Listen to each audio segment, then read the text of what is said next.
Tonight, we begin with an era that looks like a costume drama from across the room, and a public health emergency once you get close. Edwardian England. Think elegant hats, motor cars, and afternoon tea. Then remember that the tea might be tinted with lead. The hat might be slowly poisoning the person who made it, and the baby down the road is being dosed to sleep with actual morphine. It is the golden age of looking respectable while quietly being unwell. Congratulations! You have just woken up in 1926. The sheets are cold. The coal has not been lit. And somewhere below you, a servant has already been awake for welcome to the most elegant discomfort of your life. Let us begin where every day begins, with the horror of getting out of bed. It is not yet 6 in the morning, and if you are a servant, you have already been up for a while. See coaxing a stubborn fire into life with frozen fingers. If you are the family upstairs, you are still buried under blankets in a bedroom the temperature of a meat larder, waiting for someone else to make the world warm enough to enter. There is no central heating, only coal, willpower, and the faint hope that the person paid to suffer first has done their job. The cold in an Edwardian house is not a mood. It is a physical presence with opinions. It sits on your chest, breathes on the back of your neck, and leaves a delicate lace of frost on the inside of the window pane.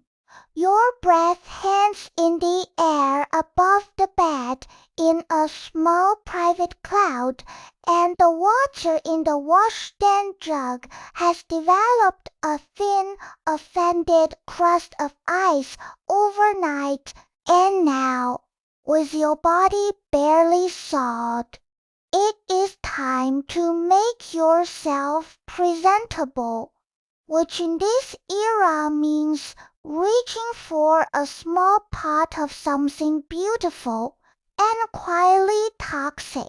Fashion demands a pale, flawless complexion, and the beauty industry is delighted to provide it, using ingredients that would make a modern chemist quietly leave the room.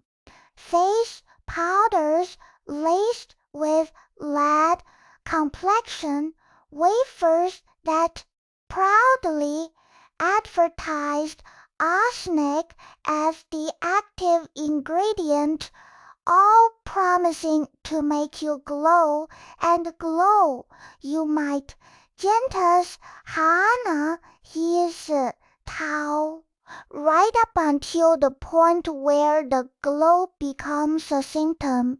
The ideal Edwardian face is pale, smooth, and untouched by anything, as vulgar as sunlight, healthy color, or manual labor. A tan tells the world you work outdoors, which tells the world you are poor, which is the one thing no fashionable person will admit to under torture. So, the goal is porcelain, and the path to porcelain runs directly through the periodic table's more alarming neighborhoods. Take the face powder first.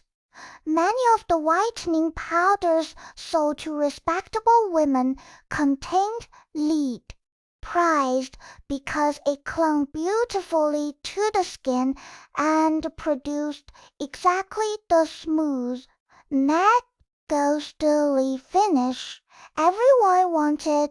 The trouble is that lead does not stay politely on the surface. It seeps in over months and years, and the results include gray skin, damaged nerves, and, with grim irony, the very blemishes the powder was meant to hide. So women applied more powder to cover the damage caused by the powder. Then there are the complexion wafers, little tablets you were meant to swallow to achieve clear skin from the inside out. Their secret ingredient, printed proudly on the packaging, was arsenic. The logic held that small doses of arsenic gave the skin a translucent, luminous quality. And it did, partly because arsenic damages the tiny blood vessels. You were not glowing with health, you were glowing with early poisoning, which photographs beautifully and ends badly. And somewhere in the house another small ritual is underway. One far more troubling than vanity, because a baby will not stop crying. The Edwardian solution to that problem is one of the quietly grim facts of the age. Overworked mothers and nurses reach for soothing syrup sold on every high street. Cheerful little bottles, promising calm, rest, and blessed silence. The reason they worked so well was simple and troubling. Many of them contained morphine or opium, measured out to infants as carefully as we might offer a teething ring today. A dose that quieted a grown adult was being given in unregulated amounts to a very small body. The consequences were what you would expect, and they were tragic. Some children were sedated so deeply they would not feed properly and slowly weakened. A tired parent acting entirely out of love could give a fatal amount without ever intending harm. The tragedy was not cruelty. The tragedy was that a whole society had made it normal, because in Edwardian England the local chemist was ready to sell you a great deal more than a soothing syrup. Feeling unwell, or simply feeling like it, you might wander down to the local chemist, which in this era was less a pharmacy and more an open bar for the nervous system. Laudanum for your cough, cocaine for your toothache, arsenic tonics for your complexion, all available over the counter, with a smile and very few awkward questions. There were few of the rules, so self-medication was a national hobby, and the shelves behind the counter held enough sedatives to fell a horse. Laudanum is the great workhorse of the age. A tincture of opium dissolved in alcohol, which is exactly as strong as it sounds. It was cheap, it was everywhere, and it was quietly habit forming. which meant a great many perfectly respectable people were more dependent on it than they would ever have admitted at a dinner party. And speaking of things you were about to put in your body without fully knowing what was in them, it is time for breakfast. Breakfast in Edwardian England was a game of chance, because the food itself was routinely tampered with to stretch profits. Bread padded out with alum and chalk, tea colored with lead, sweets brightened with genuinely toxic dyes. Laws existed to stop this, technically, but enforcement was patchy and the adulterators were creative. Every meal was a small act of trust, and trust was frequently misplaced.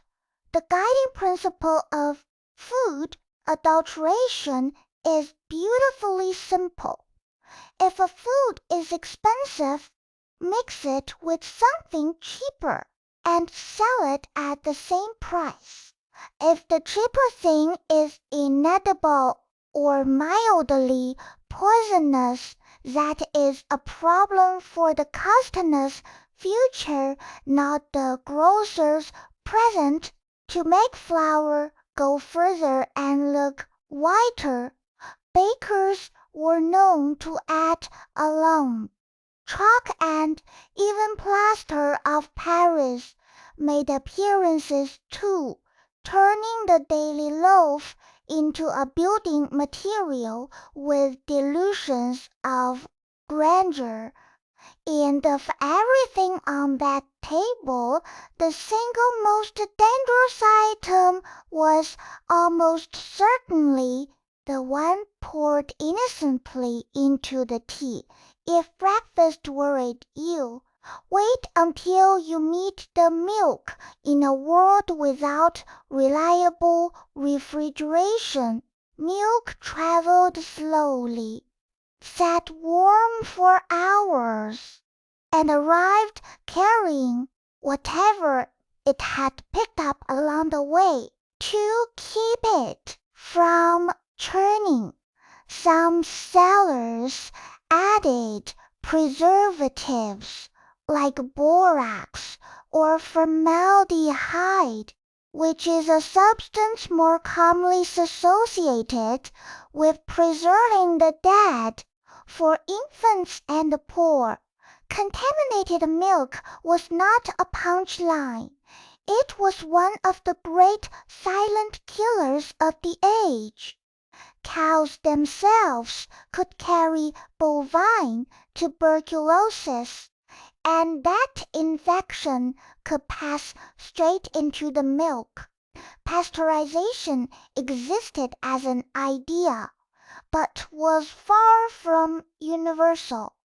This is a genuinely unsettling idea, because it means the milk that looked freshest was sometimes the milk most quietly tampered with, its natural warning signs chemically silenced. Now that you are fed, it is time to get properly dressed, which for a fashionable woman meant being slowly assembled into a shape the human body was never designed to hold, because it was the foundation of the entire look, cinched and laced until the waist obeyed. The fashionable Edwardian silhouette pushed the chest forward and the hips back into a dramatic curve, all of it achieved by quietly compressing the organs that would really rather have been left where they were. The Edwardian ideal was a particular and peculiar shape, sometimes called a spand, designed to push the bust forward and the hips back, creating a long, curved, swan-like line that looked striking in a photograph, and did generally strange things to the spine in real life. The waist is not empty space, it is full of organs that are quite attached to their current arrangement.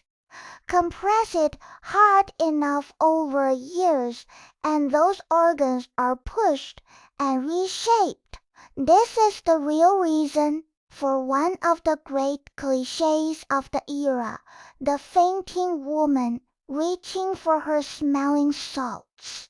When your ribs are compressed and your lungs cannot fully expand, you feel faint because you are, in a very practical sense, being gently strangled around the middle by your own outfit.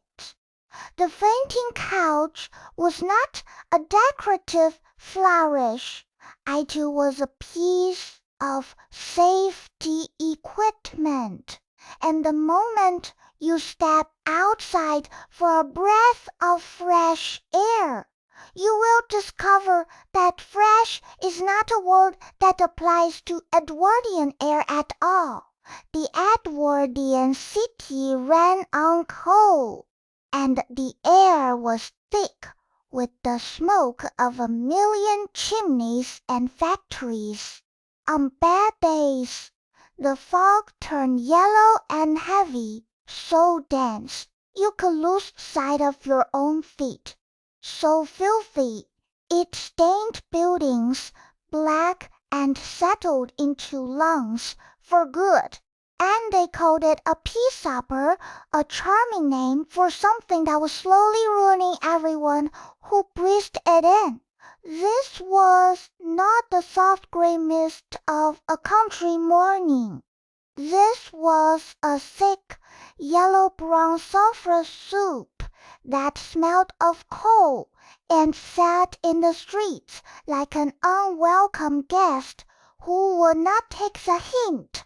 A true pea souper was yellow, sometimes almost brown, tinted by the particles of soot and sulphur suspended in it. It could reduce visibility to a few feet, swallowing the far side of the street, muffling sound, and turning familiar roads into a disorienting maze. People genuinely got lost within yards of their own homes, and for some workers, the danger was not the air at all, but the very material they handled with their bare hands. Consider the humble match and the people who made it. In the match factories, workers, many of them young women, handled white phosphorus for long shifts in poorly ventilated rooms. Over time, the fumes attacked the jawbone itself, causing a disfiguring and agonizing condition the workers grimly nicknamed "falsy jaw." The condition was as cruel as any in the industrial age. White phosphorus absorbed over time could attack the bones of the face, particularly the jaw. It began quietly, often with toothache and swelling, easily mistaken for an ordinary dental problem. But it progressed into something far worse. The slow decay and death of the jawbone itself, bringing intense pain and disfigurement. A society can know something is hurting people, can possess a safer alternative, and still allow the harm to continue for years because stopping it would cost money. And there is a reason. The phrase "mad as a hatter" entered the language, and it is not a happy one.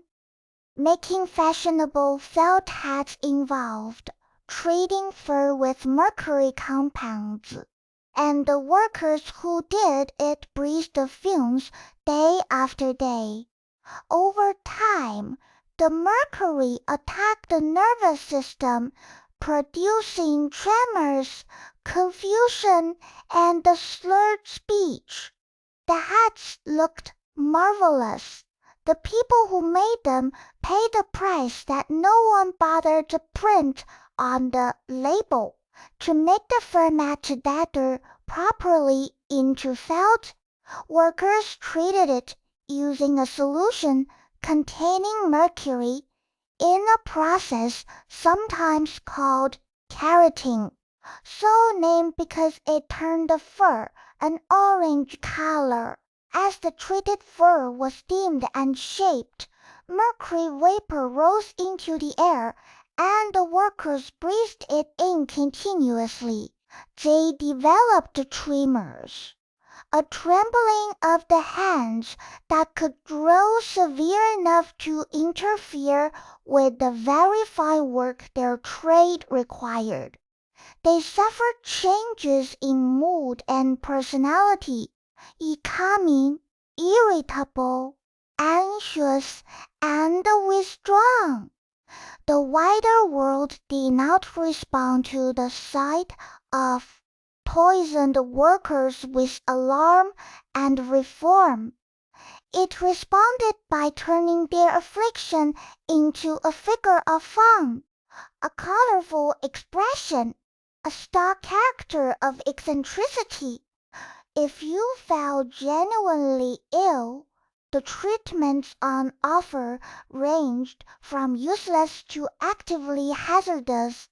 This was the great age of the tonic, the miracle cure, and the bottle of colored water that promised to fix everything from baldness to consumption.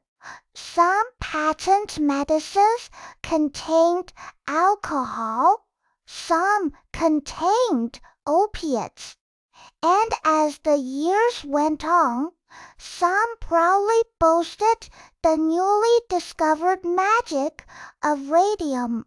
Back when radioactivity was considered healthy rather than the thing that would later turn out to be very much not healthy at all. A patent medicine was the miracle cure sold directly to the public in a bottle with a confident label and a list of ailments it claimed to defeat. Frequently, what it truly contained was alcohol, and quite a lot of it.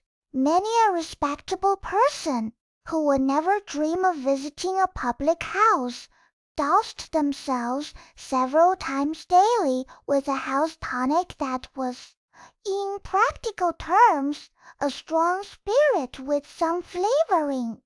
Then came radium. Products began to appear boasting of their radioactive content as a selling point.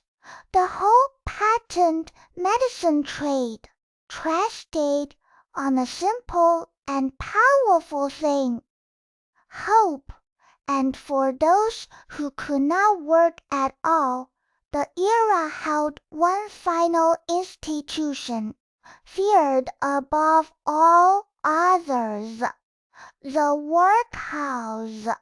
Welcome to 1906.